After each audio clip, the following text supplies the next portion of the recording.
There, that's the thief. That's the boy who stole from me. The market went silent. Every head turned. Akinola's world tilted. Madam, you didn't what? She stormed toward him and 2 police officers flanked her. You were the only one who touched my things. The only one with my car key, and now my husband's birthday gift, 300,000 naira in gold, is gone. I didn't take anything, I swear. I put everything in your car exactly as, arrest him. Her voice was ice. Lock him up. I want my jewelry back. The handcuffs were cold against Akinola's wrists. They clicked shut with a sound like a cell door slamming. Madam, please, I didn't steal anything. Please. You should have thought about that before you got greedy. She turned her back on him, dismissed him like trash. The market watched in silence as they dragged him to the Hilux. Some faces showed pity, others showed something worse, relief that it wasn't them. Only one person moved. Bunmi had been making her way to the market when she saw the commotion. Now she ran, her voice breaking. Akin! Akin! He met her eyes through the crowd. Take care of Bimpe, he shouted. Go to Baba Ad, tell him.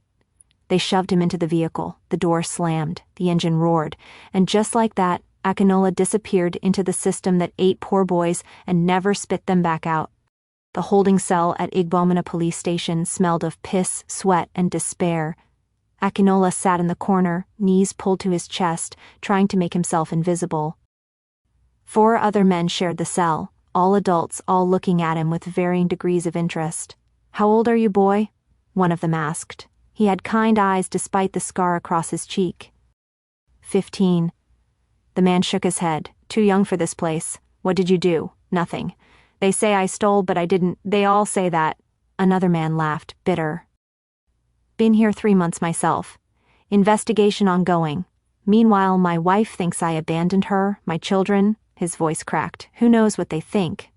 The first man, the one with the scar, leaned closer. Listen, boy. When they interrogate you, tell them what they want to hear. Doesn't matter if it's true. They just want someone to blame. You understand? But I didn't do anything wrong. Right and wrong don't live in this place. The scarred man's voice was heavy with experience. Only survival lives here. Hours passed. The sun moved across the sky, visible only through a small barred window near the ceiling. No one came. No food, no water, just the heat and the smell and the waiting. Then, as afternoon bled into evening, the cell door clanged open. Akinola, an officer pointed at him. You, come. The interrogation room was worse than the cell. At least the cell had other people, witnesses. Here, it was just Akinola and 2 police officers, whose faces showed nothing but contempt. The one who'd brought him in, Sergeant Musa, was built like a wall. The other, Inspector Bello, was thin and wiry, with eyes like a snake's. Sit. Sergeant Musa pointed to a metal chair in the center of the room. Akinola sat. The handcuffs bit into his wrists. Inspector Bello circled him slowly. So, Akinola, right? 15 years old, orphan, market rat. He said it like a diagnosis. Like Akinola's entire existence was a crime. You know why you're here? Sir, I didn't steal Madame Awelawa's. The slap came from behind. Sergeant Musa's palm connected with the back of Akinola's head, snapping it forward. Did I say you could talk? Inspector Bello's voice was soft, dangerous. I ask question, you answer. Simple, yes. Akinola's ears rang. Yes, sir. Good. Bello leaned against the desk, arms crossed. Now, Madame Awelawa says you had access to her car, you had her key, and now 300,000 naira in gold jewelry is missing. Where is it? I don't know, sir. I took her things to the car exactly as she asked. I didn't. Another blow, this time to his ribs. Akinola gasped, the air driven from his lungs. You didn't what? Musa grabbed his collar, yanking him upright. You didn't steal it? Then where did it go? Did it grow legs and walk away? I don't know, sir. Maybe someone took it after I... Liar! Bello slammed his hand on the desk. You were the only one with the key, the only one who touched those items, and now you want us to believe in magic? That the jewelry just disappeared? Sir, please, I'm telling the truth. What followed was systematic, methodical. They'd done this before, questions punctuated by blows, accusations followed by pain. The hot, stale air of the room made it hard to breathe, made it hard to think. Where did you hide it? Did you sell it already? Who are you working with? Tell us the truth and this stops. But Akinola had no truth to tell except the one they wouldn't believe, so the beating continued. By the time they threw him back in the cell, his lip was split again, barely healed from a Biome's assault, and his ribs screamed with every breath. Blood dried at the corner of his mouth. The scarred man helped him to a corner. You told them what they wanted to hear? Akinola shook his head, could barely speak through swollen lips. Can't confess to something I didn't do, stubborn. But the man's voice held respect. Stupid but stubborn. Night fell. In the darkness, Akinola allowed himself to cry. Silent tears that tracked through the dirt on his face. Bunmi, Bimpe, what would happen to them? Who would take care of them? Who would make sure they ate? The questions circled like vultures. And for the first time since his father died, Akinola felt something worse than grief. He felt hopeless. While Akinola suffered in his cell, Bunmi moved through the world like a storm. She'd found Baba Ade within an hour of the arrest. The old vigilante's face had gone gray when she told him. Arrested? For what? Stealing. But he didn't do it. Baba, you know my brother, he would never. I know, child, I know. Baba Ade's jaw set. Come. We go to the station now. But at the police station they hit a wall. No bail for theft cases over 100,000 naira. The desk sergeant barely looked up from his newspaper. He goes before the magistrate. Then maybe bail. When? Baba Ade's voice was tight. 2 weeks. Maybe 3. 3 weeks? That boy is 15 years old. You cannot keep him here for, old man. The sergeant finally looked up. His eyes were cold. You want to tell me how to do my job? We have a rich woman filing charges. We have evidence. The boy had access, he had opportunity. So he stays until we finish the investigation, or until he confesses. He leaned back. Now, if you want to help him, go find the jewelry he stole. Otherwise, stop wasting my time. Outside the station, Bunmi collapsed against Baba Ade, sobbing. What do we do, Baba, what do we do? The old man's face was grim. We prove his innocence, but first, he looked down at her. Who's watching little Bimpi? Mama Kaike, our neighbor, good. Because now, you and I, we go to this Madam Awelewa, we beg, we plead, we make her understand she's made a mistake. But Madam Awelewa's house was in a different world. High walls topped with broken glass, ornate gates, a security guard who looked at them like they were insects. Madam is not receiving visitors. Please, Bunmi's voice cracked. My brother didn't steal from her, he's a good boy, he would never, I said no visitors. The guard's hand moved to his baton. They tried 3 more times over the next 4 days. Each time the answer was the same. On day 5, Bunmi went back to the market. She spoke to every trader who knew Akinola, Alhaja Sikiratu, Mamangozi, the yam sellers, the fabric merchants. He's being held for something he didn't do, she told them. Her voice was hoarse from crying, from begging. Please, help us. And slowly, something happened. The market women, who'd watched Akinola work, who'd seen his honesty, who'd trusted him with their goods, they came together. 20 of them, led by Alhaja Sikiratu, whose voice could cut through steel. They marched to Madam Awelewa's house like an army. This time the security guard couldn't turn them away. Not when Alhaja Sikiratu pushed past him with the force of righteous fury. Madam Awelewa came out, her face twisted with annoyance. What is this? What do you people want? We want justice. Alhaja Sikiratu's voice rang out. That boy you locked up, Akinola, he didn't steal from you. How would you know? Were you there? We know him. We've worked with him. He's carried our goods, handled our money, had access to things worth more than your jewelry, and not once, has anything gone missing. Then explain where my gold is. Madam Awelewa's voice rose to match. He was the only one. Maybe you should look at your friends, another trader shouted. Maybe someone else took it while you were too busy gossiping. Get off my property. Madam Awelewa's face flushed. All of you, before I call the police. Call them. Alhaja Sikiratu stood her ground.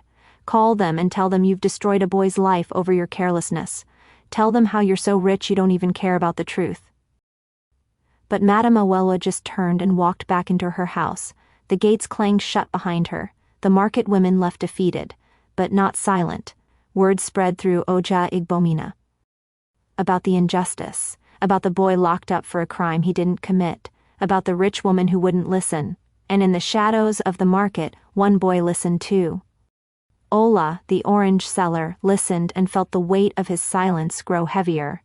Day 7 in the cell. Akinola had stopped counting the hours. Time meant nothing here. Just the cycle of darkness and light, hunger and thirst, pain and numbness. They'd beaten him 3 more times, trying to break him. But each time he gave them the same answer: I didn't steal it. His body was failing. He could feel it. Ribs that might be cracked, cuts that were starting to fester, a fever that came and went. But worse than the physical pain was the knowledge that somewhere out there, Bunmi and Bimpe were struggling alone. Were they eating? Who was taking care of them? Would Bunmi have to drop out of Mama Ngozi's shop to watch Bimpe full-time? The questions ate at him worse than any beating. That afternoon, the cell door opened again, but this time it wasn't for him. Baba Ade stood there, his face grim. Akinola. There's someone who needs to talk to the police. Someone who saw something.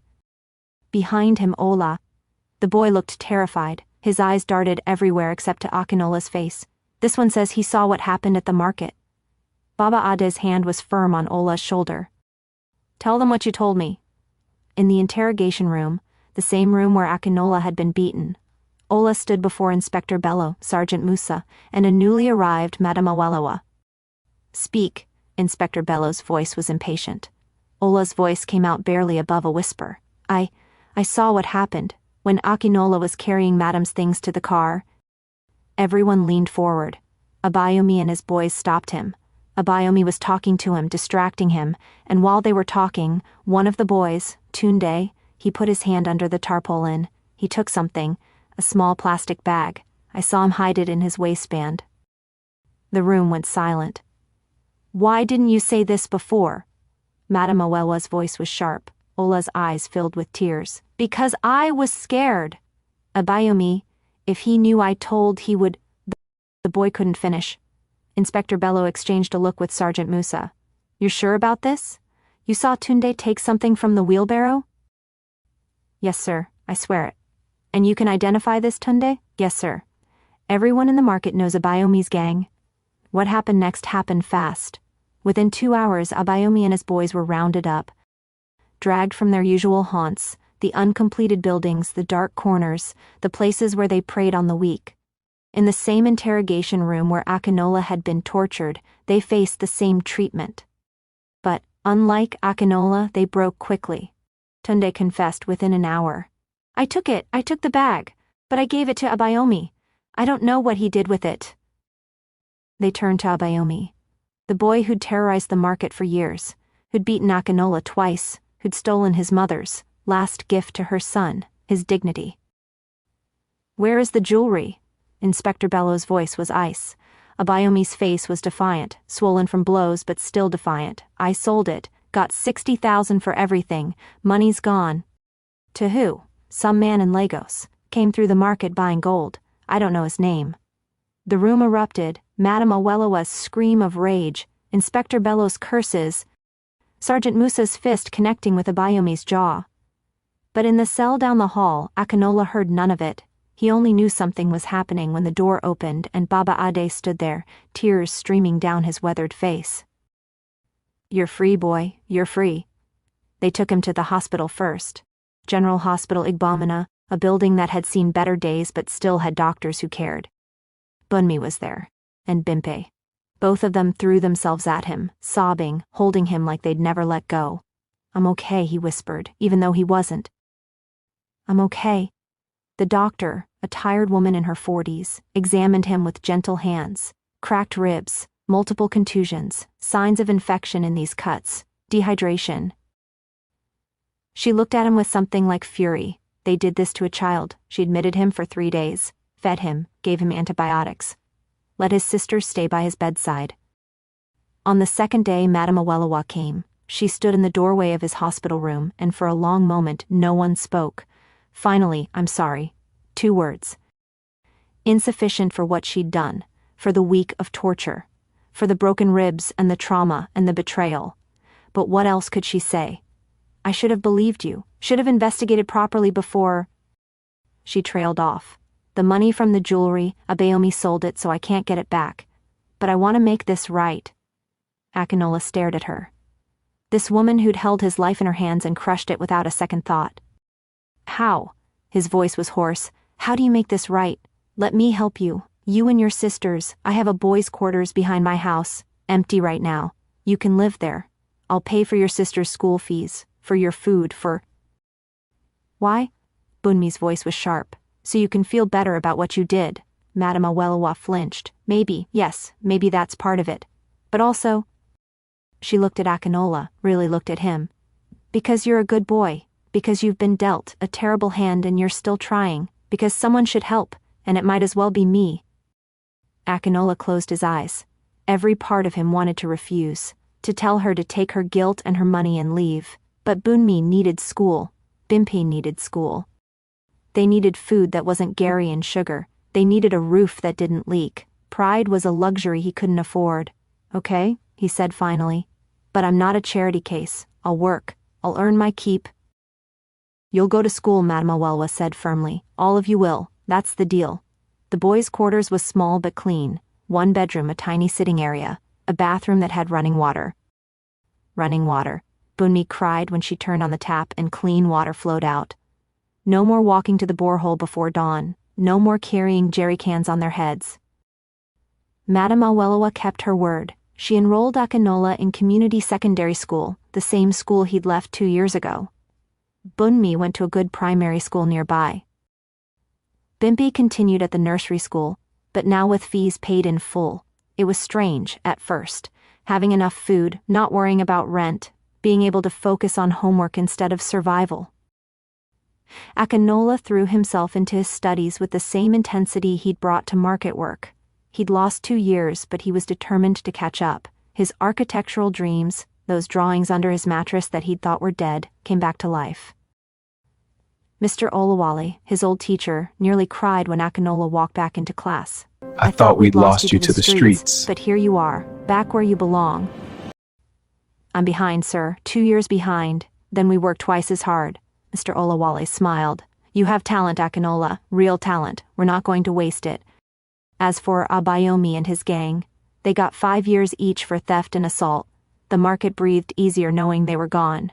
But Akinola didn't celebrate their imprisonment. He'd learned something in that cell, that hate was heavy, that revenge was empty, that the best response to injustice wasn't to become bitter, it was to become better. 5 years passed in a blur of textbooks and drafting paper. Akinola graduated secondary school top of his class. His final project, a design for low-cost housing that maximized space and natural cooling, won a regional competition. The prize, a scholarship to study architecture at the University of Lagos. The day he got the news, he sat in the boys' quarters with both his sisters and cried. Not from sadness this time, from something he'd almost forgotten how to feel, hope.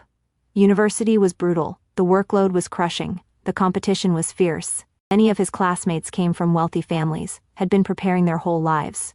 But Akinola had something they didn't. He knew what it meant to have nothing. To fight for every single thing. To survive when survival seemed impossible. He worked part-time jobs to supplement Madame Awolowo's support, tutored younger students, did drafting work for small firms, slept 4 hours a night. And slowly, impossibly, he rose. By his 3rd year, his professors were calling him brilliant. By his 4th year, architecture firms were competing for him to join their internship programs. By his 5th year, he designed a community center for his old neighborhood in Igbomina. A place where children could study after school, where adults could learn trades, where the market women could hold meetings. The day it was built, with funding from a development grant he'd written himself, the entire market came out. Haja Sikiratu cut the ribbon. Mama Ngozi cried. Baba Ade stood at the back, his weathered face split in a proud grin. Your mother would be proud, he told Akinola. Your father, too. Akinola looked at the building, solid concrete and steel, built to last, and felt something settle in his chest. This was why he'd survived. Not just to survive, but to build, to create, to make sure others didn't have to suffer the way he had. 10 years after his arrest, 25 years old, Akinola stood in front of his firm's building, Adesanya and Associates, in the heart of Lagos. His name right there on the glass doors. He employed 12 people. designed buildings across 3 states, had just won a contract to design affordable housing for the Lagos state government. Bunmi was in her final year of nursing school. She'd kept her dream alive and soon she'd be the nurse she'd always wanted to be. Bimpe was 13 now, smart, fierce, already talking about becoming a lawyer. So I can defend people like you, brother. People the system tries to break. Madame Awelwa had become something like family. Not a mother, no one could replace Mama, but an aunt of sorts. She'd never missed a milestone, never failed to show up when they needed her. She'd tried to apologize again, several times over the years. Each time, Akinola told her, "You already apologized. Now we move forward." Because that's what survivors do. They move forward. But there was one thing left undone. Oja Igbomina, the market that had raised him. Where he'd learned to survive. Where he'd been betrayed, where he'd been saved. He returned on a Saturday afternoon. The market was as loud, as chaotic, as vibrant as he remembered. But now when he walked through, people recognized him. "Akinola, the architect, is that you? Look how big you've grown. We saw your picture in the newspaper." He stopped at every stall he remembered. Gave money to Alhaja Sikiratu for new inventory, to Mamangozi for Bunmi's old boss, to the woman at the borehole for all the free water. He found Baba Ade sitting in his usual spot, older now, grayer but still sharp-eyed. "Baba." Akinola sat beside him. "Thank you. For everything. I did nothing special. Just what was right. You believed me, when no one else did." Baba Ade smiled. "You made it easy to believe, boy. You had honest eyes. Still do." They sat in comfortable silence, watching the market flow around them. "You know what the hardest part was?" Akinola said finally. "In that cell, when they were beating me, the hardest part wasn't the pain. It was thinking I'd failed my sisters. That I'd broken my promise to take care of them. But you didn't fail. I came close. Close doesn't count." Baba Ade's voice was firm. "You survived. You persevered. You became something. That's what counts." As the sun set over Oja Igbomina, painting the sky in shades of orange and purple, Akinola walked back through the market one last time. He passed the spot where Abayomi had first confronted him, where he'd been beaten, where his life had been stolen and then, impossibly, returned. He thought about the boy he'd been, 14 years old, orphaned, desperate, willing to sacrifice everything for his sisters. That boy was gone, but not dead. He lived on in every building Akinola designed, in every person he employed, in every time he chose to believe in someone when others didn't. Madame Awelwa had destroyed his life with her false accusation, but she'd also saved it with her guilty conscience. Abayomi had stolen his dignity, but in doing so, had revealed the strength Akinola didn't know he had. The police had tortured him, but they'd also taught him that injustice wasn't the end of the story, just the middle. And Ola, scared, small Ola, who'd stayed silent out of fear but spoken up out of conscience, had shown that courage doesn't always roar. Sometimes it whispers. As Akinola drove back to Lagos that night, Bunmi beside him, Bimp in the back seat, he thought about the question his architecture professor had asked him years ago. "What do you build for? Money? Fame? Recognition?" Akinola had answered then, "I build so that people have shelter, so they have dignity, so they have a chance." But now, after everything, he had a different answer. "I build because I was broken and rebuilt myself. Because I know what it means to have nothing and become something. Because every structure that stands is proof that destruction isn't final. Because survival, real survival, isn't just about staying alive. It's about becoming who you were meant to be despite everything trying to stop you." 15 years after that day in the interrogation room, Akinola stood at the groundbreaking ceremony for his biggest project yet, the Adesanya Community Development Center, a massive complex in Igbomina that would house a school, a medical clinic, a vocational training center, and a market for local traders. Built on the exact spot where the old, uncompleted building had stood, where Abayomi had smoked and plotted, where violence had lived. Now, something beautiful would grow there. The governor was present. The press. Local dignitaries. But Akinola's eyes were on the crowd of ordinary people, the market women, the traders, the families who'd watched him grow up in the dust and the struggle. When he spoke, his voice carried across the crowd. This building is for everyone who was told they were nothing, for every child who goes to bed hungry, for every person who works hard but still can't get ahead, for everyone the system has failed. He paused, emotion thick in his throat. My mother used to say, Akinola, hard work doesn't guarantee success, but without it, you guarantee failure. She was right, but she didn't tell me the whole truth. Hard work isn't enough. You also need people who believe in you, who speak up for you, who refuse to let you fall. His eyes found Baba Ade in the crowd. Alhaja Sikaratu, Maman Gozi, Ola, now a young man himself. This center is proof that where you start doesn't determine where you finish. That injustice can be overcome. That from dust and pain and loss, something beautiful can still grow. He lifted the golden shovel. Today, we break ground on a new future. Not just for Igbomina, but for every child like I was. Every child who dreams of becoming something more. The shovel bit into red earth. The same earth that had covered his father's coffin. The same earth his mother was buried in. The same earth he'd been ground into, again and again, but had refused to become. And as the crowd erupted in cheers, as Bunmi and Bimp rushed forward to embrace him, as cameras flashed and captured this moment for posterity, Akinola thought about the question that had haunted him since that day in the cell. Was it worth it? All the pain, all the loss, all the struggle. Was it worth surviving? He looked at his sisters, both educated, both thriving, both whole. He looked at the community center's blueprints, a building that would change lives. He looked at his own hands, no longer the hands of a desperate boy, but the hands of a builder. And he knew the answer. Yes. Not because the pain wasn't real. Not because the injustice was justified. Not because suffering builds character. That's a lie people tell to make themselves feel better about others' pain. But because he'd taken everything that tried to destroy him and transformed it into something that creates. Because he'd survived. And survival, when you do it right, doesn't just save you. It saves everyone you touch afterward. Akinola Adesanya went on to design over 200 buildings across Nigeria, including 15 schools in low-income communities and 8 community centers for orphans and vulnerable children. Bunmi became head nurse at General Hospital Igbomina. Bimp is a human rights lawyer specializing in juvenile justice. Madam Awalewa established a scholarship fund in Akinola's mother's name, sending over 100 children to university. Baba Ade lived to age 79, long enough to see the first community center built.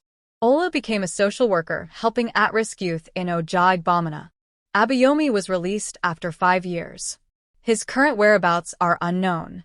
This story is dedicated to every child who survives when survival seems impossible. The end. Final viewer question: if you were falsely accused of something you didn't do, would you forgive the person who destroyed your life if they later helped rebuild it? Does guilt-driven redemption count as real redemption? Or does true forgiveness require that we help people even when it costs us everything?